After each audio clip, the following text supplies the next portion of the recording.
देखो अभी इस चैप्टर में अपन क्या कर चुके हैं, जस्ट रिसेंट टॉपिक पे जाएं तो हमने ऑब्जर्वेशंस के बारे में बात करी थी, है ना। जस्ट रिसेंट के बारे में जाएं तो हम ऑब्जर्वेशन से डील कर रहे थे कि किस तरह की ऑब्जर्वेशन अपने को फोटो इलेक्ट्रिक इफेक्ट के अंदर देखने को मिलती हैं, है ना।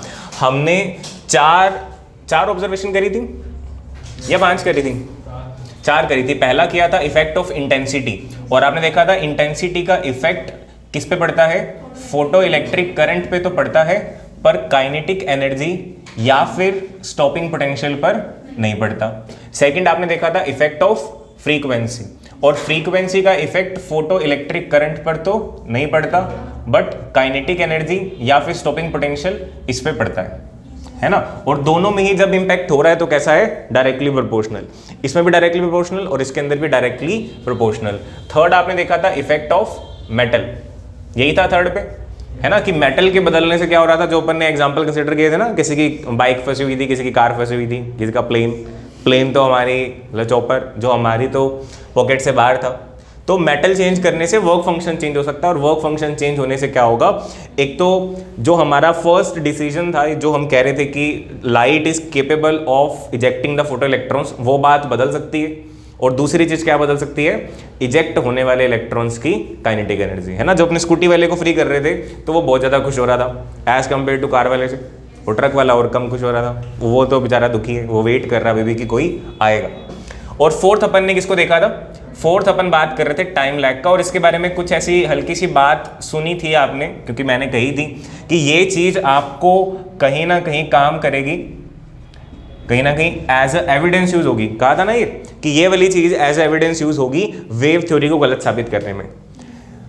अभी इन चीजों को देखो, मैंने आज रीजन की बात नहीं करी है, हमने वैसे लिखते वक्त रीजन भी लिखे हैं, हमने रीजन भी लिखे हैं, बट अभी मैं सिर्फ इसको आज प्योरली ऑब्जर्वेशन की तरह से ट्रीट कर रहा हूं, है ना, कि ऐसा देखा गया कि ये बढ़ रहा है, ये नहीं बढ़ रहा, ये नहीं बढ़ रहा, ये बढ़ रहा है, और मेटल कहने से ये चेंज, टाइम लैग कितना है वो नोट कर लिया गया। ठीक है, हमने रीजन क्यों लिख लिया? क्योंकि हमें क्वांटम थ्योरी या आइंस्टीन की फोटो इलेक्ट्रिक इफेक्ट वाली थ्योरी अभी ऑफिशियली नहीं पढ़ाई गई, बट वैसे अपने को पता है ना, वैसे तो अपने को पता ही है, इसलिए हमने इसका रीजन भी डिस्कस कर लिया।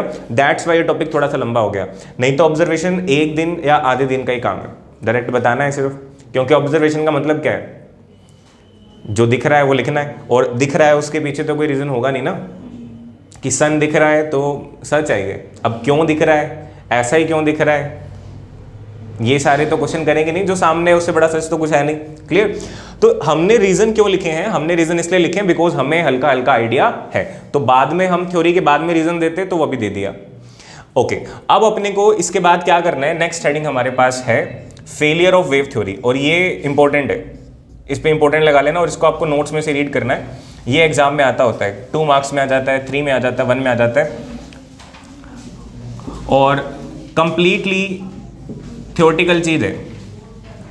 वेव थ्योरी का फेलियर, इसकी बुरी बातें करनी है अपने को कि वेव थ्योरी कहां फेल हुई, वेव थ्योरी ये फोटो इलेक्ट्रिक इफेक्ट को क्यों नहीं समझा पाई। फोटो इलेक्ट्रिक इफेक्ट तो याद है ना आपको, क्या हो रहा था फोटो इलेक्ट्रिक इफेक्ट के अंदर? एक हमारे पास मेटल का पीस पड़ा था, है ना, एक मेटल का पीस पड़ा हमारे पास, और उसके ऊपर सो एंड सो किसी फ्रीक्वेंसी की लाइट आती है, और इसमें से इलेक्ट्रॉन्स जो है वो बाहर निकल जाते हैं, और साथ में उसके साथ में हमारे पास इतनी सारी ऑब्जर्वेशन और जुड़ी हुई हैं अब, कि टाइम नहीं लगता इन इलेक्ट्रॉन्स के निकलने में, मेटल चेंज करने पे भी इफेक्ट पड़ता है ना, मतलब सिर्फ लाइट का इंपैक्ट नहीं है, मेटल की भी इंपॉर्टेंस है, फ्रीक्वेंसी से ही सिर्फ इसकी काइनेटिक एनर्जी बदली जा सकती है, इंटेंसिटी से इसकी काइनेटिक एनर्जी नहीं बदली जा सकती। ठीक है, ये सारे ऑब्जर्वेशन हमारे पास हैं जो सच है। ऑब्जर्वेशन से बड़ा सच कुछ हो सकता है क्या? नहीं, है ना। तो अब हमारे पास क्या है? एक थ्योरी है वेव थ्योरी, चेक करके देखते हैं कि वो इसको समझा पाती है या नहीं समझा पाती, कहां पे वो गलत हो रही है। तो बेसिकली 3 फेलियर्स हैं इसके, 3 पॉइंट्स आपके नोट्स में लिखे हुए हैं, 1 बाय 1 स्टार्ट करते हैं। पहला फेलियर क्या है? पहला फेलियर ये लिखा हुआ है, अगर नोट्स में से आपको मैं रीड करके बताऊं तो लिखा है according to wave theory light energy is continuous and travel in the form of wave fronts. यही होता है। When this wave front is incident on metal surface, all the electron must be affected simultaneously. इस बात को समझो। जो wave theory है वो क्या कहती है कि लाइट एक वेव है, और लाइट अगर एक वेव है तो हम वेव फ्रंट की बात करते थे ना, लाइट यहाँ पे जब पहुंच रही है तो सिर्फ यहाँ पे नहीं पहुंचती, वो यहाँ भी पहुंचती है, यहाँ भी पहुंचती है, हर पॉइंट पर एक साथ पहुंचती है ना। और यहाँ पे तो अपन सर्कल बना रहे हैं, एक्चुअली में तो ये क्या बना हुआ है, स्फीयर। बात समझ में आ रही है? एक पॉइंट से लाइट निकली तो वो सिर्फ एक पॉइंट तक नहीं पहुंचती, हर जगह पर एक ही टाइम पर एक जैसे तरीके से पहुंचती है ना। माने कि पहला पॉइंट आपको कॉन्टिन्यूअस जो बिहेवियर है लाइट का उसके ऊपर बेस्ड सा लगेगा। वेव थ्योरी के हिसाब से लाइट का बिहेवियर कैसा है, कॉन्टिन्यूअस है। और यहाँ पे कैसा बिहेवियर दिखाई दे रहा है आपको, डिस्क्रीट बिहेवियर दिखाई दे रहा है। जैसे कि यहाँ पे क्या हो रहा है, अपन ने बात करी थी, हो सकता है कि पहले कम इलेक्ट्रॉन बाहर निकल रहे हो, यहाँ पे इस सरफेस के अंदर हो सकता है कि 10,000 इलेक्ट्रॉन्स फ्री इलेक्ट्रॉन्स है, ठीक है। कितने इलेक्ट्रॉन्स है, 10,000 है। बाकी आपको पता है ये नंबर तो बहुत कम है फ्री इलेक्ट्रॉन्स के हिसाब से, बहुत सारे फ्री इलेक्ट्रॉन्स इसके अंदर पड़े हुए होंगे। जैसे ही कुछ लाइट इसके ऊपर आएगी, क्या लगता है सारे के सारे एक साथ फ्री होंगे क्या?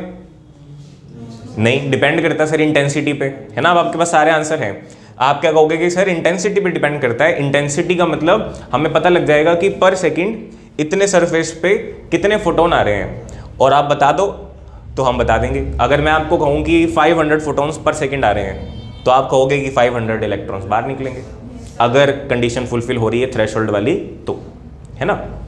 इतना ही आंसर है। अगर 600 आ रहे होंगे तो 600 बाहर निकलेंगे। पर वेव थ्योरी क्या कहती है ये समझो। यहां पे कैसा दिखाई दे रहा है आपको, यहां पे आपको डायरेक्ट या डिस्क्रीट चीज दिखाई दे रही है कि कुछ इलेक्ट्रॉन बाहर निकल रहे हैं, 10,000 पड़े हैं पर निकल कितने रहे हैं, 500। समझो इस चीज को, इसको एक अलग एंगल से समझो कि टोटल इलेक्ट्रॉन्स कितने पड़े थे, 10,000, उसमें से बाहर कितने निकले, 500। कौन से वाले निकले, जिनके पास फोटोन आकर के टकराया, है ना। जिनके पास फोटोन आकर के टकराया उनसे तो इलेक्ट्रॉन निकल गए, बाकी सारे रह गए। इमेजिन करेंगे तो जो ओपन इमेजिनेशन लेकर के चल रहे हैं, हमारे पास जो ट्रे है उसके अंदर इतने सारे इलेक्ट्रॉन्स पड़े हैं। अब इन सबको अगर 10,000 मानेंगे तो 500 का मतलब तो एक ही होगा कि अगर एक फोटोन आया, वो अगर इससे स्ट्राइक होगा तो ये वाला फ्री होगा, अगर वो इससे स्ट्राइक हो गया तो ये वाला फ्री होगा, और अगर वो इससे स्ट्राइक हुआ तो ये वाला फ्री होगा, बाकी सारे तो फ्री नहीं होंगे। देखने को ऐसा मिल रहा है। और लाइट की जो वेव थ्योरी है वो क्या कहती है कि अगर लाइट जलाई गई, है ना, लाइट ऑन की गई और लाइट का वेव फ्रंट इस पे जाएगा, तो आपको पता है ना वेव फ्रंट कैसे ट्रेवल करता है। वेव फ्रंट पे हर एक पॉइंट एक जैसा सोर्स है, तो वेव फ्रंट अगर इस पे टकराएगा, मान लो डिस्टेंट सोर्स से कहीं से आ रहा होगा तो वेव फ्रंट प्लेन होगा, और प्लेन वेव फ्रंट अगर इस प्लेन शीट पे टकरा जाए तो हर एक पॉइंट के पास कितनी एनर्जी जाएगी, सेम जाएगी। और अगर सेम जाएगी तो या तो ये सारे के सारे निकल जाने चाहिए, या अगर अभी नहीं निकल पा रहे तो धीरे धीरे जैसे लाइट इस पे आती रहेगी वैसे वैसे इसके अंदर एनर्जी बढ़ती रहेगी और फिर ये बाहर निकलेंगे। ऐसा तो नहीं होता, समझ रहे हो बात। ये उसी तरह से है। इसको अगर समझना हो तो कैसे समझ सकते हो कि लाइक सपोज करो कि एक ट्रे है, अब ट्रे को थोड़ा बड़ा सा मान लो और उसके अंदर कुछ कप्स रख दो, ठीक है। ट्रे के अंदर कुछ कप्स रख दो या पोट्स रख दो, मटके रख दो, अपने स्वाद अनुसार कुछ भी चीज़ रख लो, ठीक है। ग्लास रख लो, मटके रख लो, कोई भी खाली बर्तन रख लो, ठीक है। और अब उसके अंदर जो अपने कुछ भी लिक्विड डाल रहे हैं, सपोज पानी डाल लेते हैं, सस्ती चीज़ है ना, एवरीवन कैन अफोर्ड। तो पानी डाल रहे हैं अगर, तो दो तरीके से पानी डाल सकते हैं। एक तो कैसे, शावर से, जैसे बारिश होती है उस तरीके से पानी डालेंगे तो सब में जाएगा और कोई भी नहीं भरेगा, और जब भरेंगे तो सारे एक साथ भरेंगे, ठीक है। इस ट्रे में क्या रूल है, जब भी कोई गिलास भरा जाए वो बाहर उठा लेना आपने, एक बंदा तैयार खड़ा है, जैसे ही भर जाए उसको उठा करके बाहर निकाल लेगा इसमें से। तो अगर शावर वाले तरीके से, बारिश वाले तरीके से उसमें पानी फेंका जाएगा तो क्या लगता है आपको कि कोई भी एक गिलास पहले उठाया जा सकता है? नहीं। कब उठाया जा सकता है? जब सपोज करो कि छोटे छोटे वाटर के बैग्स या वाटर के बैलून्स हमने बना रखे हैं और वो एक एक ग्लास में फेंक रहे हैं, है ना। हमें लग रहा है कि उस ग्लास में, जैसे यहाँ पे जो डॉट्स हैं इसको आप ग्लासेस मान लो जो फ्लोर पे हैं, सपोज इस ग्लास को मुझे फ्री करना है, तो मैंने जो वाटर वाला बैलून है वो उस ग्लास में फेंक दिया तो वो ग्लास भर जाएगा, है ना। इमेजिनेशन करनी सिर्फ आपने। तो क्या हुआ कि सारी की सारी एनर्जी उसको मिल गई, उसका 1% भी इस वाले को नहीं मिला और उसके साथ वाले को नहीं मिला। अब ऐसी सिचुएशन हो सकती है कि लोग तो बहुत सारे पड़े थे, है ना, लोग तो बहुत सारे वहां पे थे, पर सिर्फ उठाया किसको गया, इसको। बात समझ में आई हल्की हल्की? कौन सा पैटर्न सही लग रहा है, कॉन्टिन्यूस वाला या डिस्क्रीट वाला? डिस्क्रीट वाला। कॉन्टिन्यूस वाले पैटर्न से तो क्या होगा, या तो कोई भी इलेक्ट्रॉन फ्री नहीं हो पाएगा, या अगर होंगे तो एक साथ सारे होंगे। क्लियर?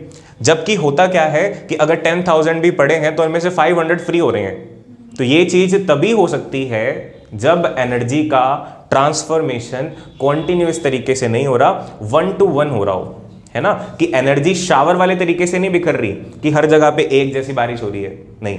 वो कैसे बिखर रही है, वो वाटर बैलून वाले तरीके से, कि आपको बहुत सारे वाटर बैलून्स आ रहे हैं, ऊपर से मान लो कि 10 एक वाटर बैलून्स फेंके गए हैं, वो जिस जिस ग्लास की किस्मत है उसके अंदर अगर गिर गए तो वो भर गए, उनको उठा लिया जाएगा। जिसमें नहीं गिरे वो अभी तक वेट कर रहे हैं अपने टर्न का, नेक्स्ट टाइम से अगर आएंगे, अगर उनमें गिर गए तो वो भर जाएंगे, उनको उठा लिया जाएगा, उनकी जगह खाली ग्लास रख दिए जाएंगे।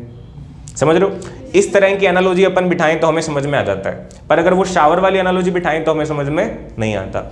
और वेव थ्योरी क्या कहती है कि लाइट एनर्जी कैसी है, कॉन्टिन्यूस। तो बताओ वेव थ्योरी की बात माननी चाहिए नहीं माननी चाहिए? फेल होगी ना? समझ में आ गया? पूरी फील आ रही है कि क्या क्या गलती है, किससे आप रिलेट कर सकते हो इसको? ठीक है, तो पहली गलती ये है, और इसी से आपको थर्ड गलती भी पता लग सकती है। पहली गलती समझ में आई कि wave theory treats the light as a continuous source of energy, पर ऐसा नहीं है, ये डिस्क्रीट सोर्स ऑफ एनर्जी की तरह बिहेव करती है। अब आप फर्स्ट पॉइंट को दोबारा से पढ़ो जल्दी से, कि according to wave theory light energy is continuous. Most important या golden word of this line is continuous and travel in the form of wave fronts, and when this wave front is incident on metal surface all the electron must be affected simultaneously। सभी electron पे एक साथ एक जैसा affect होना चाहिए। Means या तो सारे के सारे रहेंगे या सारे के सारे जाएंगे, पर ऐसा होता नहीं, तो मतलब ये गलत है। अब इसी चीज से मैं आपको पहले थर्ड वाला समझा देता हूं। अब समझो कि अगर वेव थ्योरी की बातें सही भी होती, कि सपोज वेव फ्रंट इसी पे टकरा रहा हो, मान लो कि वेव फ्रंट इसी पे टकरा रहा है, तो वेव फ्रंट जो है उसका कोई हिस्सा इस पे टकरा रहा होगा। इलेक्ट्रॉन तो बहुत छोटी सी चीज है, तो पूरा वेव फ्रंट तो टकरा नहीं सकता, तो एक पार्ट ऑफ एनर्जी उस इलेक्ट्रॉन को मिलेगी, और वो एनर्जी बहुत ज्यादा तो होगी ही नहीं। एक वेव फ्रंट का कुछ हिस्सा टकराएगा किसी एक इलेक्ट्रॉन से, तो उस इलेक्ट्रॉन को अपने अंदर एनर्जी स्टोर करने में टाइम लगेगा। अब एनर्जी कौन सी, जो अपने वो चलाने वाली अमाउंट की बात कर रहे थे ना, कि इलेक्ट्रॉन को तो कम से कम वो उतनी एनर्जी चाहिए। लाइक कल अपन जो एग्जांपल ले रहे थे कि 200 रुपीज उसकी बेल अमाउंट है, क्रिमिनल से होके बातें कर रहे हैं, बेल अमाउंट है इसकी 200 रुपये, तो अगर 200 मिलेंगे तो ये खुश है, उसके बाद ज़्यादा जितने मिलेंगे ज़्यादा खुश है।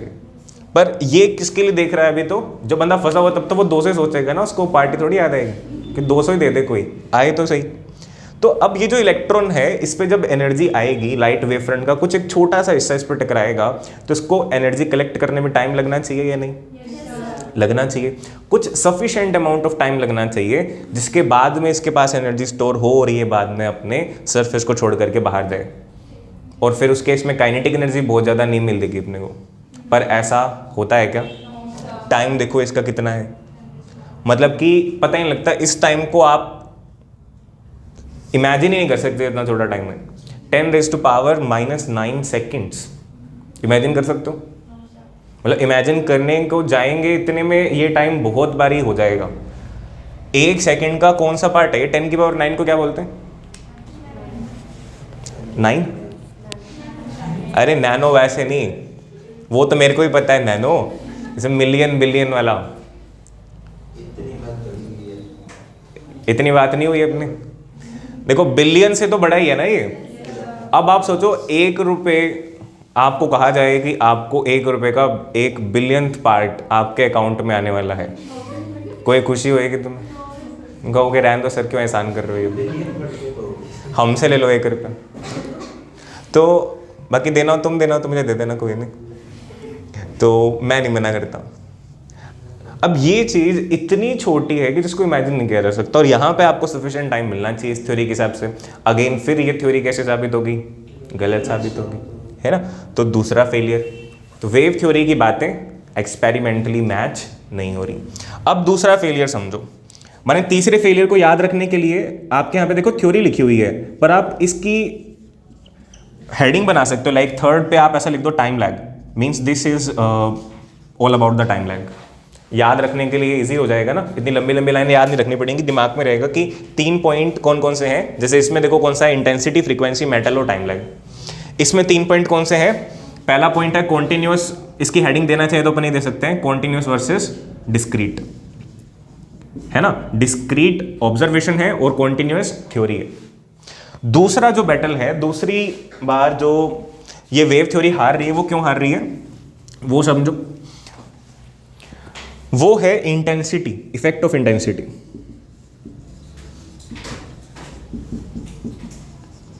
जब अपन लाइट को वेव मान के चलते हैं ना, तब उस केस में इंटेंसिटी का मतलब अलग होता है।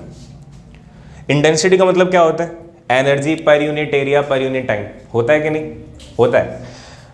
ये वेव में आपको करवाया गया था और एम्पलीट्यूड से, विड्थ से इंटेंसिटी पे फर्क पड़ रहा था, है ना। और आपने ये सीखा होगा कि किसी भी वेव का एम्पलीट्यूड उसकी एनर्जी को डिफाइन करता है। जैसे साउंड वेव के बारे में समझ लो, ये जो चीज़ होती है कि ये वाली चीज़, इसको आप एम्पलीट्यूड ही बोलते हो ना। और ये एम्पलीट्यूड जितना ज़्यादा होगा उतना ज़्यादा डिस्टर्बेंस होता है या उतनी ज़्यादा पार्टिकल के पास एनर्जी जाती है। तो amplitude is directly related to the energy और वेव के अंदर amplitude is directly related with the intensity. नहीं तो इतने कॉम्प्लिकेशन की भी जरूरत नहीं है। एनर्जी इज मतलब linked with intensity by this relation लिखा अपन ने। वेव थ्योरी के अंदर ऐसा है, फोटोन वाली में अलग आ जाएगा ये रिलेशन, लिखेंगे उसके अंदर भी जो आएगा, और बाकी बताया भी था मैंने आपको। तो ये क्या है, देखो अगर इंटेंसिटी बढ़ा रहे हैं तो एनर्जी बढ़नी चाहिए, क्योंकि एरिया तो आपका फिक्स होगा, टाइम को तो अपन पर सेकंड लेकर के चलते हैं। तो इंटेंसिटी बढ़ाने पे क्या बढ़नी चाहिए? एनर्जी बढ़नी चाहिए। और एनर्जी के बढ़ने पर फिर क्या होना चाहिए? काइनेटिक एनर्जी बढ़नी चाहिए। सपोज ये रूल इसका नहीं लग रहा, माने कि वेव का जो कॉन्टिन्यूस वाला तरीका था वो गलत है, टाइम लैग वाला तरीका गलत है, इंटेंसिटी वाला बिहेवियर शायद सही हो, वो चेक करने की कोशिश कर रहे हैं। तो वेव के हिसाब से intensity is directly proportional to the energy. तो अगर जब हम इंटेंसिटी को बढ़ाएं तो एनर्जी बढ़नी चाहिए। किसकी? सिर्फ एक ही तो आदमी है जो बाहर निकल रहा है, कौन है? इलेक्ट्रॉन, फोटो इलेक्ट्रॉन कह रहे हैं बस उसको। तो उसकी एनर्जी बढ़नी चाहिए। पर ये देखो इंटेंसिटी से काइनेटिक एनर्जी नहीं बढ़ती, अपने को दिख रहा है। इसका मतलब ये फिर से फेल हो गया, है ना। इसकी तीनों बातें गलत हैं। तो इसका मतलब अब हमें किसी नए पे आना पड़ेगा, है ना। आप हमेशा ऐसे ही करते हो, जब भी किसी नई चीज़ को इंट्रोड्यूस करना होता है, जब तक पुराने से काम चल रहा है ठीक है, वो सबसे बढ़िया है। जैसे हम पता चला कि कोई नया आ गया तो पुराने वाले की बुराइयां करनी चालू कर देते हैं और उसको बाहर निकाल देते हैं, है ना। यही होता है। तो आज इसका बुरा टाइम है, तो इसकी सारी अपनों ने बुराइयां चुगलियां कर ली हैं, जो कहा कि निकल जा बाहर यहाँ से, और हमें नए कॉन्सेप्ट की ज़रूरत है, उसको आने दो, ठीक है। तो अब आप इसको नोट्स में देख लो और उस पर टिक लगा लो कि फेलियर ऑफ वेव थ्योरी आपने पढ़ लिया है। अब से स्पीड से चलिए गाड़ी, देखो फेलियर ऑफ वेव थ्योरी का पहला पॉइंट हो गया, दूसरा पॉइंट हो गया, तीसरा पॉइंट हो गया। मैं फिर से कह रहा हूं एक बारी कि अगर आपको हेडिंग लगानी है तो आप लगा सकते हो, साइड में लगा लेना कि first point is continuous versus discrete, third है इफेक्ट ऑफ इंटेंसिटी, और सॉरी सेकंड, और थर्ड है टाइम लैग। और फिर उसके बाद में अगर अपन देखें, नेक्स्ट हेडिंग आपको मिलेगी Einstein's explanation of photo electric effect, है ना। इसकी बुराइयां करी क्यों है अपन ने? क्योंकि अपने को पता है हमें कोई दूसरा मिल गया, ठीक है। तो अब उसकी बात करेंगे। अब इस कॉन्सेप्ट के अकॉर्डिंग डिस्कशन करी जाएगी।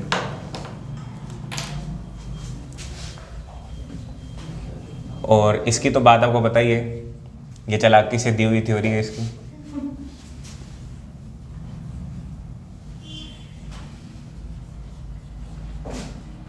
Einstein's explanation of photo electric effect, ठीक है। अब ये थ्योरी कुछ एक एजम्पशंस पर बेस्ड है। आप लिखते हो ना, जैसे बोहर मॉडल लिखते हो केमिस्ट्री में, तो उसमें आप लिखते हो कि बोहर एजम्पशंस आ, 3-4 एजम्पशन लिखते हो आप वहाँ पे। स्टेबल ऑर्बिट है, नॉन रेडिएटिंग ऑर्बिट है, MVR मोमेंटम वाली लेते हो।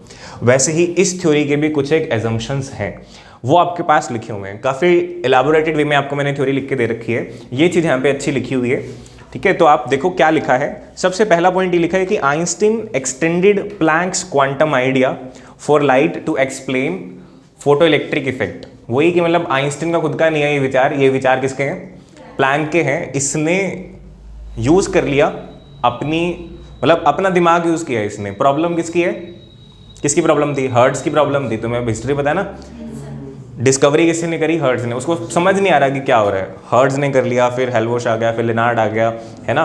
तो प्रॉब्लम तो हर्ट्ज की है इनिशियली देखें तो, या इन तीनों की है। और सॉल्यूशन किसके पास पड़ा है, प्लैंक के पास। सॉल्यूशन किसके पास पड़ा है, प्लैंक के पास। ये कौन है, नोबेल प्राइज विनर। ना तो उसको मिला ना उसको मिला, मैंने प्लैंक को मिल गया अपने E = h/nu के लिए। तो ये मीडिएटर है, बीच वाला बंदा है, धक्के से पैसे कमा गया ये, ठीक है। तो इसलिए पिछली बार भी एक बच्चा बोलने लगा, सर आपको क्या इतनी दिक्कत हो रही है इससे, अब बुरा लगता है, सोच तो क्या मेन आइडिया वो। और आपको बताया इसके अंदर सिंपल सा रूल दिया इसने, जो प्लैंक की इक्वेशन आएगी अब अगले पेज पे, वो यही है। तो पहली बात ही इसीलिए, क्योंकि मैंने ही बनवाए थे, तो मैंने पहली बात यही लिखी है कि आइंस्टीन का आइडिया नहीं है, ये प्लैंक का आइडिया है जो आइंस्टीन ने यूज़ कर लिया। मैंने दिमाग तो लगाया है उसने। उसके बाद अब मेन आइडिया क्या है इस एक्सपेरिमेंट में, इस एक्सप्लेनेशन में, energy is not continuous but concentrated in packets called quanta या फोटोन्स लिख लेना, फोटो लिखा हुआ है, एन कट गया नोट्स में।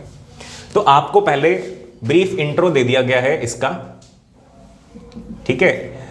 क्या इंट्रो दिया, पहली बात तो चलो बस वो फीलिंग से रिलेटेड है। दूसरी से स्टार्ट होती है मेन बात, कि इस थ्योरी में मेन कहां पे डिफरेंस आ रहा है वेव थ्योरी से। सिर्फ एक चीज बदल रही है, क्या, कि वहां पे एनर्जी को कॉन्टिन्यूअस माना गया था। अभी तक एनर्जी को मान रहे थे कि energy is a continuous type of thing, पर अब कहा गया कि ये वर्ड पुराना है, इसको छोड़ देना चाहिए इस इफेक्ट के लिए, स्पेशली इस इफेक्ट के लिए, है ना। जहां पे ये काम आ रहा है वहां पे काम लो, यहां पे ये वर्ड पुराना है। अब कौन सा वर्ड यूज करना चाहिए, discrete is the new word, है ना। Discrete is the new word, इसको लेकर के चलना चाहिए। और लाइट को अब ऐसा नहीं मानना कि लाइट आ रही है तो उसके अंदर से बहुत सारी एनर्जी एक साथ आ रही है। तो आपको ये मानना जब लाइट चल रही है तो उसके अंदर से गोलियां चल रही हैं, है ना, पर अपने को लग नहीं रही, बस छोटी छोटी सी गोलियां चल रही हैं इसके अंदर से। और हर गोली को ओपन ने क्या कहा है, फोटोन, ठीक है। हर गोली को फोटोन कहा है, हर गोली की छोटी छोटी एनर्जी है कुछ, ओके। और मतलब कि पैकेट ऑफ एनर्जी है, एनर्जी फिर एनर्जी फिर एनर्जी फिर एनर्जी। कोई अगर लाइट सोर्स है, जैसे एक बॉलिंग मशीन होती है ना, मॉल वगैरह में कई बार क्रिकेट खेलने के लिए बॉलिंग मशीन होती है कि उसके अंदर से बॉल्स आती रहती है, क्रिकेटर जो है वो खेलता रहता है। यस, सिंपल बंदा भी जाके पे करके खेल सकता है ना।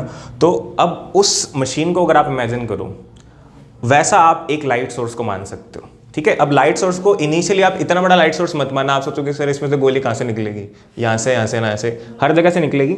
आप इजीली समझने के लिए एक पॉइंट सोर्स मान लो कि एक एलईडी जल रही है तो उसमें से गोलियाँ उस तरह से निकल रही हैं, ठीक है, हर डायरेक्शन में। बॉल तो फिर भी एक सामने ही मार रही है सिर्फ, उसमें हर डायरेक्शन में गोलियां चलती जाती हैं। अब इसके बाद नेक्स्ट हेडिंग आपके पास मिल रही है एजम्पशंस। फिर आपको कुछ एक एजम्पशंस के बारे में बताया गया है कि आइंस्टीन ने ये चीजें बताई कि ऐसा ऐसा होता है। वैसे अपन बोल देते हैं, या अपन क्या, मैं ही बोल देता हूँ ज़्यादा कि इसने कुछ ज़्यादा काम नहीं किया, बट हमारे पास अभी इस क्लास के अंदर बहुत ज़्यादा डिटेल नहीं है जो आइंस्टीन ने करा। पर आइंस्टीन ने बहुत सारी इक्वेशन जिससे रिलेटेड लिखी थी, सॉल्व करी थी, पूरा मैथमेटिकल काम किया है इसने। काफ़ी शीट्स भरनी पड़ती हैं तब जाके जर्नल में बात छपती है। ऐसे लोग पागल नहीं है, वो तो जस्ट फॉर ह्यूमर अपन बात कर लेते हैं, पर वो चीज़ें हमारे पास नहीं है। होते भी तो अपने को समझ नहीं आती, तो इसलिए बेटर है कि है ही नहीं। एजम्पशन क्या है, नंबर 1 एजम्पशन आप देखो। पहला एजम्पशन ये है कि the photoelectric effect is the result of collision of two particles. Number 1 is photon and number 2 is electron of the photometal. तो पहली assumption क्या है कि photoelectric effect को कैसा माना जाए, 1-to-1 collision। सिंपली याद रखने के लिए देखो, वो तो इलेबोरेशन है, याद दिमाग में अपन इतनी लंबी लंबी लाइनें फीड नहीं कर सकते। दिमाग में आप इतना रखो कि पहला assumption क्या है कि जो ये फोटो इलेक्ट्रिक इफेक्ट हो रहा है, it is 1-to-1 collision. First particle is incident photon and second particle is electron of the photometal, ठीक है। दूसरा एजम्पशन क्या है, आइंस्टीन ने क्या एजम्पशन लिया कि जो इलेक्ट्रॉन है, the electron of the photometal is bound with the nucleus with Coulomb attractive force, full stop लगाना था यहाँ पे या कोमा लगा देना, to free the electron from this bondage a minimum energy is required called work function. इस bondage से निकालने के लिए एक एनर्जी चाहिए। अब यहाँ पे कूलाम्ब एनर्जी की बात हो रही है, ठीक है। एक आप केमिस्ट्री में पढ़ते हो इफेक्टिव न्यूक्लियर चार्ज, वो एनर्जी कब काम करती है, जब तक electron is present in the atom. Coulomb की बात कब होती है, दो अलग अलग चार्जेस के लिए बात होती है ना। तो यहाँ पे जब एक एटम में से एक इलेक्ट्रॉन निकल चुका तो भी उनके बीच में कुछ ना कुछ अट्रैक्शन रहेगी, है ना, क्योंकि ये पॉजिटिव चार्ज है और ये नेगेटिव चार्ज है, और ये जो बॉन्डिंग है ये तोड़नी है, और इसी बॉन्डिंग को तोड़ने में वर्क फंक्शन जाता है, ठीक है। जैसे अपने ने तो बड़े आसानी से समझ ली थी कि वर्क फंक्शन वाला फंडा है, पर इनिशियली साइंटिस्ट को ये पता लग रहा था ना कि अगर हम सपोज 10 जूल वाली लाइट भेज रहे हैं तो इलेक्ट्रॉन जो बाहर निकलता है उसकी एनर्जी तो कितनी है, 8 जूल ही है, तो वो 2 जूल कहाँ जा रही है। जैसे आपने उस पर्सन को स्कूटी वाले पर्सन को कितने रुपए दिए, सपोज 500 रुपये दिए, पर उसकी पॉकेट में तो 300 ही मिलेंगे ना तुम्हें।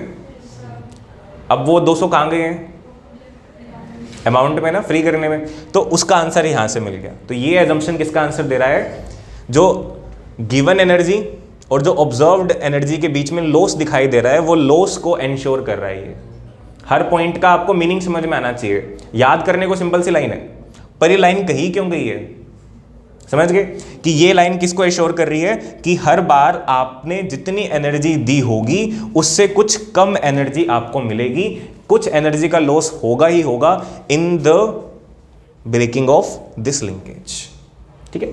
तो ये सेकंड पॉइंट है। थर्ड एजम्पशन क्या दिया गया कि according to wave theory light in the form of wave fronts that are, light is in the form of, ऐसा कर लेना, वेव थ्योरी के हिसाब से लाइट जो है वो वेव फ्रंट की फॉर्म में होती है, that are continuously incident and absorbed by, मैंने गलत पढ़ना स्टार्ट कर दिया, सॉरी, हो जाता है, कहाँ पे थे हमने,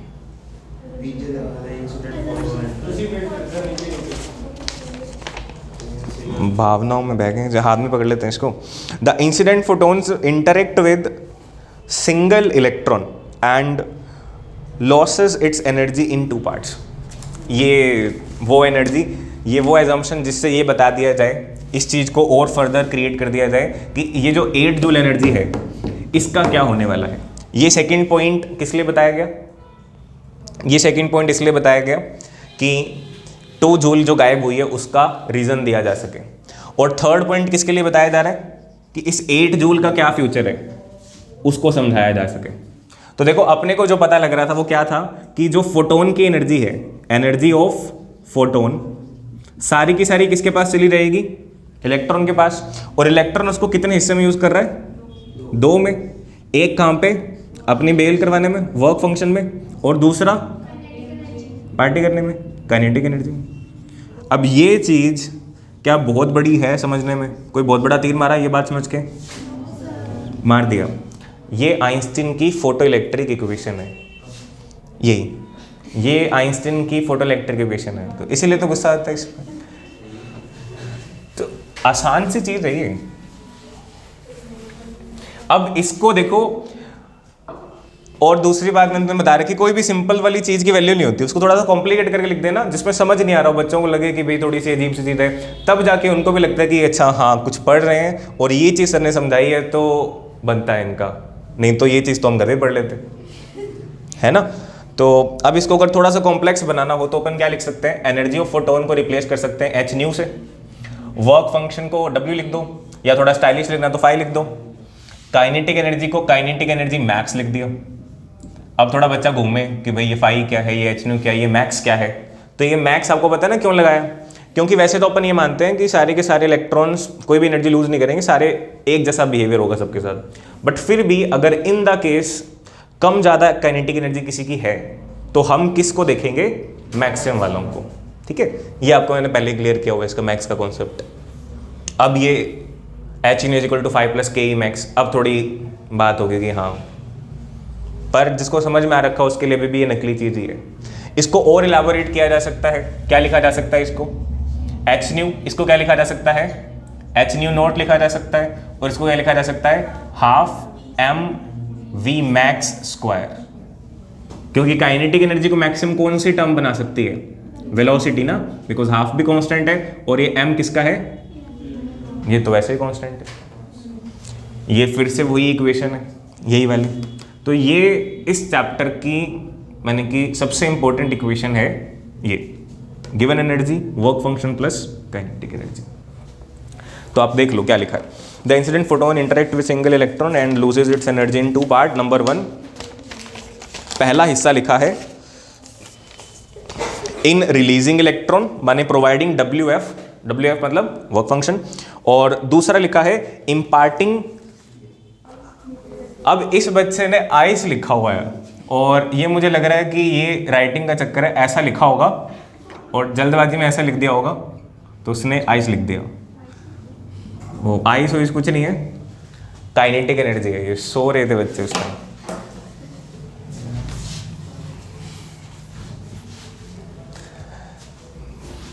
कोई दिक्कत?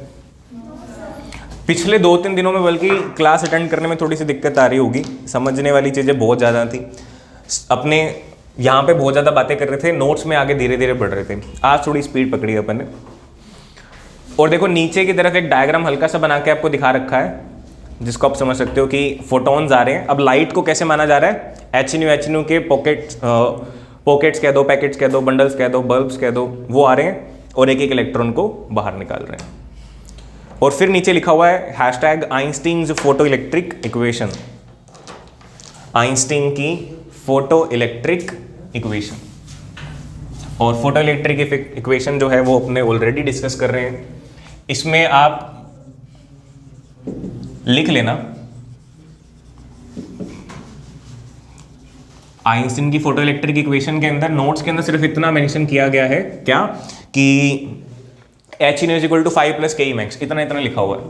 उससे पहले लिखना चाहो तो ये लिख सकते हो, इस इक्वेशन से पहले लिखना चाहो तो ये लिख सकते हो, और इस इक्वेशन के बाद में ये लिख लेना कि H न्यू का मतलब H न्यू और फाई का मतलब H न्यू नोट, जहां पे आप लिख देना कि न्यू नोट का मतलब क्या है, न्यू नोट का मतलब क्या है, थ्रेशोल्ड फ्रीक्वेंसी ना, माने मिनिमम फ्रीक्वेंसी, और V मैक्स क्या है,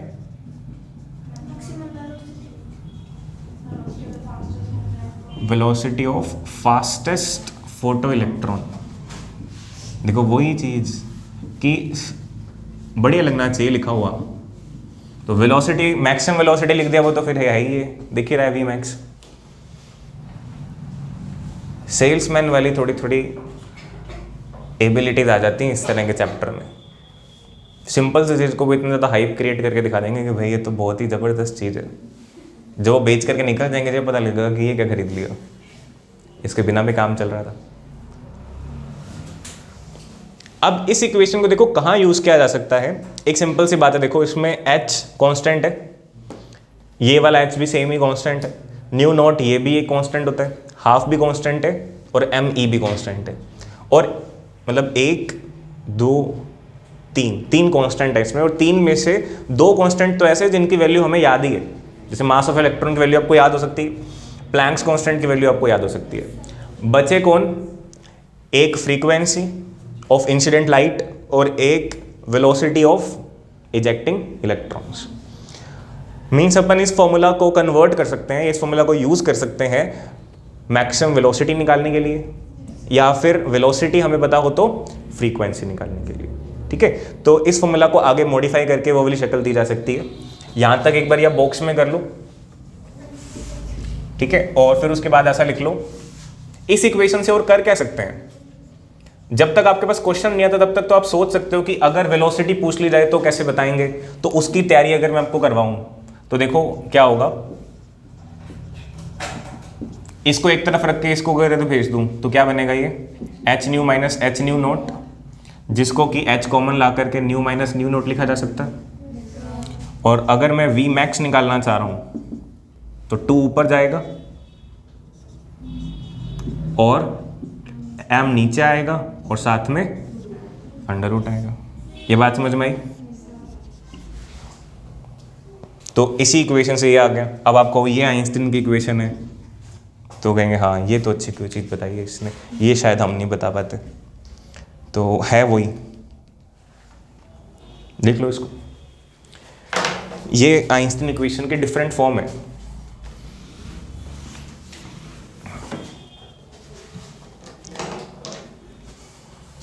और क्या कर सकते थे अपन, और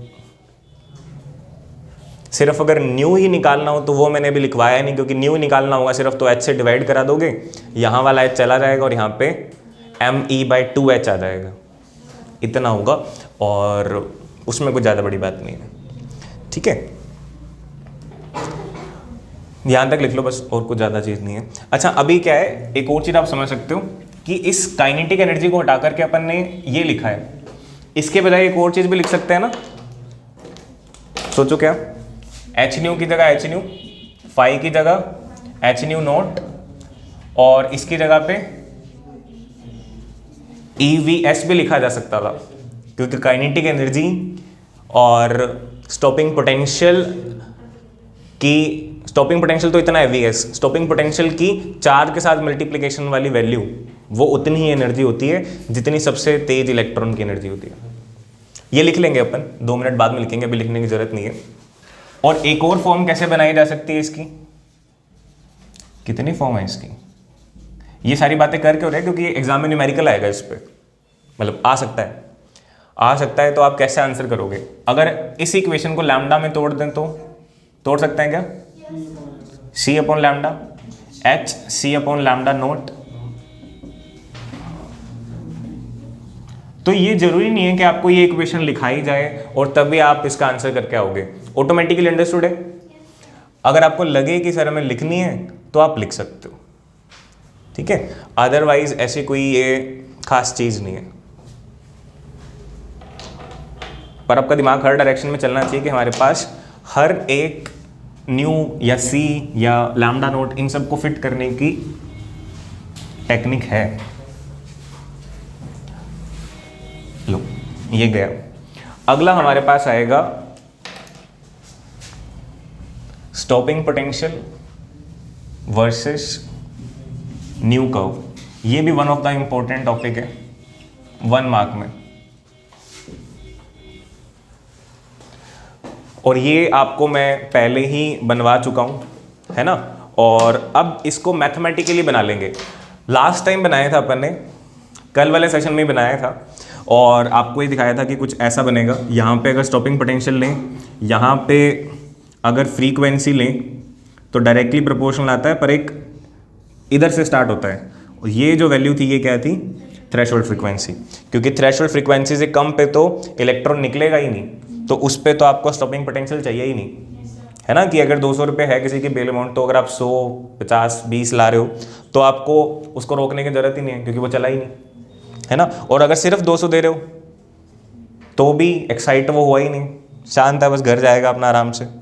जैसे जैसे वैल्यू बढ़ेगी वैसे वैसे थोड़ी सी वैल्यू अगर बढ़ी तो आपको थोड़ा सा पोटेंशियल चाहिए एंड ऑल दैट। ये चीज़ आपने कल कॉन्सेप्चुअली समझी थी और आपको ये डायग्राम बनवाया था। आज यही डायग्राम बनाएंगे मैथ्स से। मैथ्स में लास्ट ईयर आपके पास चैप्टर था, जिसके पास मैथ्स थी, चैप्टर नंबर 10 स्ट्रेट लाइंस, याद है, स्ट्रेट लाइंस वाला चैप्टर था। उसके अंदर आपके पास इक्वेशन की बहुत सारी फॉर्म थी, और एक फॉर्म जो बहुत ही आसान थी, स्लोप इंटरसेप्ट फॉर्म। माने उस चैप्टर में इतनी सारी फॉर्म दे के रखी, सारे क्वेश्चन आते तो इस पे ही थे, y = mx + c। इस इक्वेशन वाली फॉर्म में अगर कोई आ जाए, इस लाइन को कैसे बनाया जाता है, y = mx + c अगर हो, या मान लो ऐसा लिख दें y = 4x - 3, इसको आप कैसे बना सकते हो। ये वाली चीज क्या होती है, c क्या होता है, इंटरसेप्ट, y इंटरसेप्ट बोलो इसको, y इंटरसेप्ट होता है ना। अगर x इंटरसेप्ट होता था उसकी दूसरी फॉर्म थी -d लिखते थे उसमें आप, कोई नहीं याद तो छोड़ो। तो यहाँ पे +c का मतलब यहाँ पे ये y इंटरसेप्ट था, ये अगर c की हाइट इतनी हो तो ये लाइन ऐसे जाती थी, इस तरह से कुछ थी। अगर ये इंटरसेप्ट नेगेटिव हो जाएगा तो नेगेटिव y एक्सिस कहाँ पे होता है, यहाँ पे, तो ये लाइन ऐसे जाएगी, मतलब कि वाई एक्सिस को नेगेटिव में कुछ पोर्शन पे काटेगी या पॉजिटिव पे काटेगी, वो इस सी को देख के पता लग जाता है। इसको आप कहते थे इंटरसेप्ट। आज इसी फॉर्म को यूज करेंगे, तो 11th क्लास को जीना अपने को, तो और आसान काम हो गया। बनाना किसके बीच में है? वी एस और न्यू के बीच में। तो आप सोचो कि कोई वी एस और न्यू वाली इक्वेशन अभी अभी देखी थी क्या? देखी थी। क्या देखी थी? अब नोट्स में देखने की जरूरत नहीं, इधर देख लो कि we know that energy of photon is equals to work function plus maximum kinetic energy. और इसके ऊपर भी लिख देना कि ये क्या है? Einstein's photoelectric equation. We know that from Einstein's photoelectric equation ये होता है, ताकि कल को गलत गलत हो, ये वैसे तो नहीं होएगी, तो ब्लेम हमारे ऊपर ना आए। इसको लिख दिया एच न्यू, इसको लिख दिया एच न्यू नोट, और इसको लिख दिया ई वी एस। क्यों लिखा ई वी एस? क्योंकि आज हमारे लिए ये जरूरी है। और अब इसको थोड़ा शफल करते हैं, ई वी एस को एक तरफ रखते हैं, बाकी दोनों को एक तरफ कर देते हैं। तो E V S will be equal to H nu minus H nu naught. E को चक के उधर फेंक दो, क्या बनेगा? एच अपॉन ई न्यू, इसको मैं एक पैकेट में कर देता हूँ, minus H nu naught by E. बन गई फॉर्म वाई एम एक्स, ऐसा मान लो, बन गई फॉर्म ना। ये वो वेरिएबल जो वाई एक्सिस पे आएगा, ये वो वेरिएबल जो एक्स एक्सिस पे आएगा। तो इसका मतलब एच अपॉन ई क्या है? स्लोप। ऐसे क्वेश्चन भी करे थे आपने, जिसमें आपको इक्वेशन देख करके स्लोप पूछ लेता था, इंटरसेप्ट पूछ लेता था। और यहाँ पे जानबूझ के ये माइनस में है, तो इसको प्लस में करके अगर करना चाहो तो ऐसे भी कर सकते हो।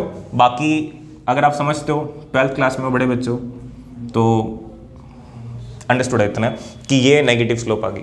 तो इसको अगर इस इक्वेशन से कंपेयर करवाएं, किससे? स्लोप इंटरसेप्ट से, तो आपको पता चल गया कि वाई एक्सिस को कौन रिप्लेस करने वाला है? V S. पहली बात ये। दूसरी बात आपको ये पता चली कि एक्स एक्सिस को कौन रिप्लेस करने वाला है? न्यू। तीसरी बात आपको पता चली कि यहाँ पे जो स्लोप है it is H upon E. Positive slope है, पॉजिटिव स्लोप है, इसका मतलब स्लोप का मतलब tan थीटा, और tan थीटा पॉजिटिव है, इसका मतलब थीटा भी। चलो कोई नहीं, दिमाग खराब करते ज़्यादा। सी ले लेते हैं, इसको छोड़ो। तो सी का मतलब क्या है? Minus H nu naught by E. और ये कांस्टेंट है ना, H constant, nu naught constant, E constant. और स्लोप कैसी है? नेगेटिव। हमें कैसे विश्वास नेगेटिव है? पूरा विश्वास मत क्या करो जो नेगेटिव दिख रहा है। अगर इन तीनों में से कोई भी एक नेगेटिव निकल आया तो ये पॉजिटिव बन जाएगा। तो पहले चेक करो क्या एच नेगेटिव होता है? बोलो नहीं, नहीं ना। न्यू नोट नेगेटिव हो सकता है? नहीं हो सकता। ई नेगेटिव हो सकता है? नहीं। ई अमाउंट ऑफ चार्ज है, not the type of charge on electron. तो ये तो नंबर है, ये भी एक नंबर और ये भी एक नंबर है। तो अब पक्का कैसा है ये? नेगेटिव। तो इसका ग्राफ अब मैथ्स के हिसाब से कैसा बनेगा? ऐसा। इस तरफ वी एस, इस इंफॉर्मेशन का यूज हो गया, इस तरफ न्यू, इस इंफॉर्मेशन का यूज हो गया। अब इसका कर लेते हैं। वाई एक्सिस में इंटरसेप्ट बनाना नेगेटिव साइड। अब ये है कितना मुझे नहीं पता, तो आइडिया से कहीं भी पॉइंट लगा लेंगे। यहाँ लगाएं क्या? नीचे लगेगा ना। हाँ, आज नींदें खुल जाएंगी सारी। आसान काम है, बहुत आसान चैप्टर है ये। तो यहाँ पे पॉइंट लगेगा और यहाँ से लाइन जाएगी ऐसे, और ये वाला जो एंगल, अगर इसको हम थीटा कहेंगे, एक्स एक्सिस से एंटी क्लॉकवाइज डायरेक्शन में बनाया हुआ एंगल थीटा, तो इसकी जो स्लोप है,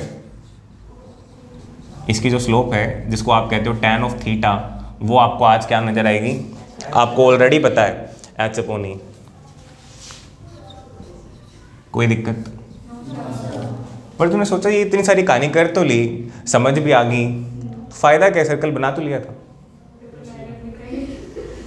बस जस्ट फॉर फन। पेपर में आएगा, ये बच्चा समझदार है, क्योंकि हमारे पास इससे बड़ा तो रीज़न हमें चाहिए ही नहीं कि पेपर में आएगा तो पढ़ेगा, है ना, कि इसीलिए बस सारा काम करना पेपर में आएगा। इससे बड़ा रीज़न नहीं चाहिए तुम्हें। पेपर में तो आएगा ही, पर ये किया क्यों है इसके पीछे का और ढंग का रीज़न सोचा करो। ढंग का रीज़न ये है कि जो प्लैंक कांस्टेंट है उसकी वैल्यू अगर आपको एक्सपेरिमेंटली निकालनी हो बहुत सारे एक्सपेरिमेंट ऐसे होते हैं जिसमें आप कांस्टेंट की वैल्यू भी निकालते हो। फोटो इलेक्ट्रिक इफेक्ट, जैसे लास्ट टाइम याद करो डिफ्रैक्शन में आपको मैंने वेवलेंथ निकालनी सिखाई थी। वेवलेंथ को आप नॉन क्वांटिटी मानते हो, 4000 एंगस्ट्रॉम से 7800 एंगस्ट्रॉम तक आप मानते हो, आपको पता है कि वेवलेंथ पता है। बट अगर किसी दिन आपको टारगेट यही मिल जाए कि आपको वेवलेंथ चेक करनी है, सपोज डबल चेक करनी है कि जो हम सोच रहे हैं वो सच्ची में है कि नहीं, तो आप कैसे डिफ्रैक्शन एंड इंटरफेरेंस से कर सकते हो ना, प्रैक्टिकली कर सकते हो। आपको h की वैल्यू बताई गई है, वो आपने याद करी हुई है आज तक। आपको कभी पता है क्या 6.62 × 10⁻³ ये सच्ची है कि गलत है? इतनी होती है? शायद गलत बोल दी मैंने, सही बोली? जूल सेकंड सही बोली। तो बात क्या चल रही थी? बातें चल रही थी कि कांस्टेंट जो है, कांस्टेंट की वैल्यू आपको बताई गई है, आपने याद कर ली, सिर्फ विश्वास पे काम चल रहा है ये। हमें क्योंकि इतना टाइम है ही नहीं कि हम गूगल पे जाकर भी चेक करें कि ये वैल्यू सही है कि नहीं है, बहुत बिजी है हमने। हमें बता दिया, हमें पता हमारा टीचर बेस्ट है, हमारे साथ धोखा थोड़ी होगा, सही बताया होगा ना सर, आप पे विश्वास है तो कहना यही पड़ेगा, नहीं तो बात अपने ऊपर आएगी। ठीक है, अगर आपको कभी चेक करने का मन करे कि प्लैंक्स कांस्टेंट की वैल्यू एक्सपेरिमेंटली निकालनी है, तो आप कैसे निकाल सकते हो? आप इस एक्सपेरिमेंट से निकाल सकते हो। आप क्या करो, आपको ये फॉर्मूला मिल गया, आप एक्सपेरिमेंटल लैब में जाओ, सपोज वहाँ पे सारा सेटअप तैयार पड़ा है, आप वहाँ पे अलग अलग फ्रीक्वेंसी के रेडिएशन को इंसिडेंट कराओ और एनोड पे नेगेटिव पोटेंशियल लगा के जीरो करंट वाली कंडीशन ऑब्टेन करो। बेसिकली अलग अलग न्यू की वैल्यू के लिए Vs की अलग अलग वैल्यू ऑब्टेन करो। सिंपल सा टेबल बना के दिखाता हूं आपको मैं। आप कैसा टेबल बना सकते हो? ऑब्जर्वेशन टेबल बनाते हो ना, जो प्रैक्टिकल फाइल की बात करते हैं, तो सबसे पहले ये लाइन तो पता है अपने को, सीरियल नंबर आएगा, एक ही चीज तो समझ आती है उस फाइल में से। तो सपोज 3 ऑब्जर्वेशन आपने ली, एक में आपने न्यू लिया, न्यू में आपने कोई वैल्यू ले ली, न्यू1, न्यू2, न्यू3।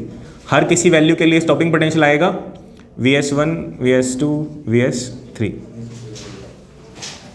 आपके पास ऐसी 2-3 इक्वेशन बन सकती हैं, या इसको तरीके से समझ के देखो तो ये आपके पास 3 पॉइंट्स आ गए, 3 पॉइंट्स आ गए ना। ये आपके पास क्या था? y coordinate. ये आपके पास क्या है? सॉरी, ये x कोऑर्डिनेट और ये वाला y कोऑर्डिनेट। तो आपके पास क्या बन गया? ये एक पॉइंट बन गया, कौन सा? Vs1, न्यू1, Vs2, न्यू2, Vs3, न्यू3।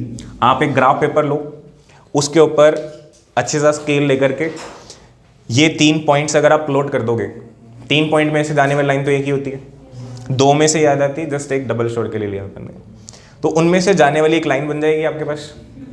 ग्राफ बन गया, इमेजिनेशन में, सच में नहीं करना इसको, बस इमेजिन करो। तो आपने ग्राफ पेपर लिया होगा, उसमें 3 पॉइंट प्लॉट हो जाएंगे, सच में, है ना? जबरदस्ती कोई हाँ नहीं करनी। ये पॉइंट लोगे तो ये सारे तीनों पॉइंट आ गए, आपने एक लाइन बना ली, तो आपके ग्राफ पे ये लाइन बन गई। तो क्या आप इस थीटा को मेजर कर सकते हो प्रोटेक्टर से? कर सकते हैं। और आपको ये पता है कि इसकी स्लोप कितनी आनी चाहिए? h/e। पर आपके पास सामने ही थीटा है, तो स्लोप निकालने का एक और तरीका आपको पता है क्या? tan of theta.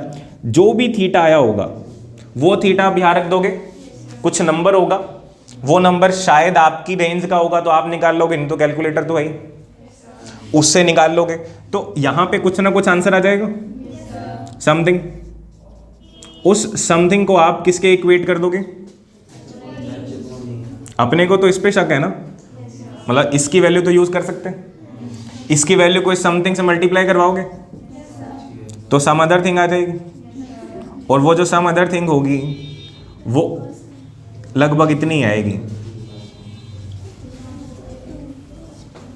हो सकता है कि 5 पॉइंट समथिंग आ जाए, हो सकता है 7.2 आ जाए। एक्सपेरिमेंट के अंदर रिजल्ट इतने ज़्यादा वेरी कर जाते हैं, ठीक है। तो ये कर्व कहाँ काम आता है? To experimentally determine the value of Planck's constant, और नंबर लेने के भी काम आता है। मतलब सच तो यही है, अटल सत्य है ये तो देख लो आप, Vs वर्सेस न्यू कर्व। जल्दी से आप इस हेडिंग को पढ़ो, क्या लिखता है कि पहले तो हेडिंग लिखी हुई है स्टॉपिंग पोटेंशियल वाली, अपने बात पता ही है, चक दो, आगे जाओ सीधा, h in equal to 5 + ke max dash dash dash dash dash, नीचे आ दो सीधा। ग्राफ समझ में आ रहा है कि intercept h new by e लिखा है, अब इसके साथ भी नेगेटिव नहीं लगाया क्योंकि ये तो दिख ही रहा है कि नेगेटिव में, अब लगाने की तो जरूरत नहीं है ना, क्योंकि अपन सिर्फ डिस्टेंस बता रहे हैं। और आप देखो इंटरसेप्ट भी कैलकुलेट कर सकते हो, बाकी आसान थीटा है, थीटा से भी निकाल सकते हो। और फिर उसके बाद में लिखा है फ्रॉम अबव ग्राफ, आप यहां पे हेडिंग लगा लेना फिजिकल सिग्निफिकेंस। इस ग्राफ का सिग्निफिकेंस क्या है, फायदा क्या है इसका। तो from the above graph by determining the slope that is tan theta, slope निकाल करके आप उसको h/e से इक्वेट करके h की वैल्यू निकाल सकते हो। You can calculate the value of Planck's constant, माने कि फॉर्मूला बन गया प्लैंक्स कांस्टेंट का h is equals to e multiplied by tan of theta, where e is a constant which we will use directly and theta is the experimental result। ये बातें आपको समझ में आनी चाहिए, चाहो तो आप लिख सकते हो कि e डायरेक्टली यूज करेंगे and theta is something that we will find out from the graph. वो ग्राफ कहां से बना है, एक्सपेरिमेंट्स। उसके बाद में फिर नेक्स्ट हेडिंग आई है पार्टिकल नेचर ऑफ लाइट, और उसके आगे लिखा हुआ है फोटोन। लाइट का पार्टिकल नेचर जिसका नाम रखा गया है फोटोन, रखा क्या गया है, होता है ये फोटोन। अब इस फोटोन के बारे में कुछ एक बातें आपको पता होनी चाहिए, जैसे कि सपोज करो आपने कभी अपना इंट्रोडक्शन दिया हो, या शायद ज़रूरत पड़ी हो नहीं पड़ी हो, कभी अपना रिज्यूम या बायोडाटा टाइप कुछ बनाया हो कहीं पे अप्लाई करने के लिए, या कहीं पे कोई भी फॉर्म फिल करने के लिए, कहीं पे कोई फॉर्म फिल किया हो 10th लेवल पे, 11th लेवल पे, फेसबुक अकाउंट ही बनाया हो। अब यस आ जाएगा कि आपका नेम, फिर सेकंड नेम, या कोई ऑर्डर मंगवाया हो, ऑनलाइन ऑर्डर किया हो तो आपको लिखना पड़ता है ना, फॉर्म, एड्रेस, मोबाइल नंबर, ये सारा। तो एक पर्सन की डिटेल फीड जहाँ पर भी हो रही होती है, पहली बारी जहाँ पर एक पर्सन की डिटेल फीड हो रही है, वेदर वो पर्सन है या क्रेडिट कार्ड है, डेबिट कार्ड है, तो उसकी सारी डिटेल्स भरनी पड़ती है ना, क्या नंबर है, क्या पिन नंबर है, क्या CVV नंबर है, पिन नंबर शायद पूछे, और फिर उसके ऊपर कभी ओनर का नाम भी पूछ लेते हैं, ये सब होता है। वैसे ही अब आपकी ज़िंदगी में नया बंदा कौन आ रहा है, फोटोन। तो हम उसके हर एक एस्पेक्ट को चेक करना चाहते हैं कि उससे रिलेटेड हर एक इंफॉर्मेशन जो हमारे काम की हो, जो हमारे लेवल की हो, हमें समझ आ सके, हम वो सारी चीज़ें समझने में इंटरेस्टेड हैं। तो वो सारी चीज़ें अपन इस हेडिंग में देखेंगे, जिस हेडिंग का नाम क्या है, particle nature of light dot dot photon. अब फोटोन के बारे में कुछ एक बातें हैं जो अपन आज देख लेंगे, बाकी नेक्स्ट सेशन में करेंगे। तो जो वो बातें हैं, लाइक सबसे पहली बात क्या लिखी है, quantum theory of light explains the light energy is in the form of packets of energy called photon. माने सबसे पहली बात उसकी डेफिनेशन कि भाई ये है कौन, फोटोन है क्या चीज़। फोटोन वो छोटा सा पैकेट है जिस पैकेट की आप बात कर रहे थे कि लाइट एनर्जी कॉन्टिन्यूस नहीं आती, पैकेट्स में फ्लो होती है, या जो गोलियां चल रही हैं उनमें से एक गोली क्या है, फोटोन है। ठीक है। दूसरी बात लिखी हुई है कि इस फोटोन की एनर्जी कितनी होती है। अगर आपको ये पता करना हो तो आपको क्या पता होना चाहिए, दो बातें, एक तो प्लैंक्स कांस्टेंट और एक जिस सोर्स से ये फोटोन निकल रहा है उसकी फ्रीक्वेंसी। अगर दोनों बातें पता है, मल्टीप्लाई कराओ, आपके पास एक फोटोन की एनर्जी आएगी। ठीक है। दूसरी बात है स्पीड ऑफ फोटोन, वैसे तीसरी होगी हिसाब से देखें तो। स्पीड ऑफ फोटोन कितनी होती है, तो भाई वैक्यूम के अंदर तो स्पीड ऑफ फोटोन, क्योंकि लाइट की स्पीड ही है ये, तो c होती है, और इसको आप जानते हो 3 × 10⁸, छोटी सी स्पीड, इतनी सी है। और उसके बाद क्या है, मोमेंटम। मोमेंटम कितना होता है, अच्छा हम ये चीज़ें देखो आप इसकी, मोमेंटम सुना हुआ है ना आपने, मोमेंटम को रिप्रेजेंट करते हैं p से, और p होता है मास इनटू वेलोसिटी। पर इस तरीके से इसका मोमेंटम नहीं निकाल सकते। ठीक है, नोट से मत देखना, अभी आपको समझ नहीं आएगा, ज़्यादा बेटर यहाँ पे समझ में आएगा। मास इनटू वेलोसिटी से अपने सारे पार्टिकल्स का मोमेंटम निकालते हैं, इसका नहीं निकाल सकते। क्यों नहीं निकाल सकते, क्योंकि इसका जो रेस्ट मास है वो 0 होता है। तो पहले मोमेंटम से पहले आपको रेस्ट मास समझ में आना चाहिए। अब ये रेस्ट मास वाला क्या चक्कर है सर, मास तो सुना हुआ है, आपको मैंने वैसे बताया था फर्स्ट चैप्टर के अंदर, जब आपको चार्ज इज इनवेरिएंट की प्रॉपर्टी बताई थी, तो आपको बताया था कि mass is the variant property, m is equal to m not divided by √1 minus v square by c square, कि अगर कोई बॉडी रुकी हुई है जैसे अपने, तो हमारा जो अभी मास है वो ये वाला मास होता है, this is the rest mass. और अगर हम चलना स्टार्ट कर दें, दौड़ना स्टार्ट कर दें काफ़ी तेज स्पीड से, तो हमारा मास कुछ बदल जाएगा, क्योंकि यहाँ पे v की वैल्यू वो आप रख दोगे, ठीक है। अगर आप किसी v वेलोसिटी से भाग रहे हो तो आपकी वैल्यू यहाँ पे रख करके इस इक्वेशन को कैलकुलेट करेंगे, तो आपके पास आपका उस टाइम का मास आएगा, ठीक है। ये कॉन्सेप्ट होता है। तो दो तरह के मास हो गए, एक रुके हुए बॉडी का मास और एक भागती हुई बहुत तेज स्पीड वाली बॉडी का मास, यानी डायनामिक मास कह सकते हो जिसको आप। तो फोटोन का रेस्ट मास तो 0 होता है, और अगर इसका रेस्ट मास 0 होता है तो डायनामिक मास इस फॉर्मूले से तो निकल नहीं सकता, क्योंकि 0/समथिंग 0। तो इसका डायनामिक मास भी नहीं निकल सकता, पर डायनामिक मास कुछ ना कुछ होता है। जो वो डायनामिक मास कुछ ना कुछ होता है वो कैसे निकालेंगे, डायनामिक मास समझो। मान लो कि घर का आगे वाला दरवाजा बंद है, बाहर जाना है जिससे यूजुअली जाते हैं, तो आप कहाँ से निकल सकते हो, खिड़की से, पिछले दरवाजे से, छत से कूद के, पड़ोसी के घर से, कोई ना कोई तरीका तो होगा। तो वैसे ही मेन डोर तो बंद है अब मास निकालने का। और क्या तरीका है, आपने ये फॉर्मूला पढ़ा हुआ है, E = mc², जिसमें से C आपको पता है और एनर्जी आप निकाल सकते हो। तो क्या मास निकाला जा सकता है? एनर्जी को c² से डिवाइड करके। तो ये बैकडोर फॉर्मूला बन गया आपके पास। तो मास निकालने का फॉर्मूला क्या है, E/c²। और मोमेंटम डायरेक्टली देखो ऐसे नहीं निकाला जा सकता था, क्योंकि इसका डायनेमिक मास रेस्ट मास क्या था, 0। अब आपको मोमेंटम निकालने का भी तरीका पता चल जाएगा। ये mc² है, यहां से m निकालना था तो अपन ने E/c² कर दिया था। अगर मुझे mc चाहिए हो तो मैं एक c को भेजूंगा, m मतलब मास, c मतलब वेलोसिटी, तो ये क्या बन गया, तो मोमेंटम निकालने का तरीका क्या बन गया, E/c। समझ गए बात? तो बाकी इसकी भी लंबी छोटी डेरिवेशन हो सकती है, ये आपको ईजीएस्ट तरीके से मैंने बता दिया कि मोमेंटम E/c आ गया।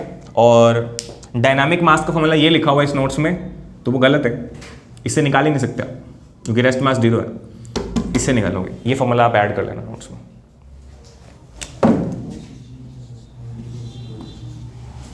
ठीक है, आज इतना पढ़ते हैं, बाकी पढ़ेंगे नेक्स्ट सेशन के अंदर।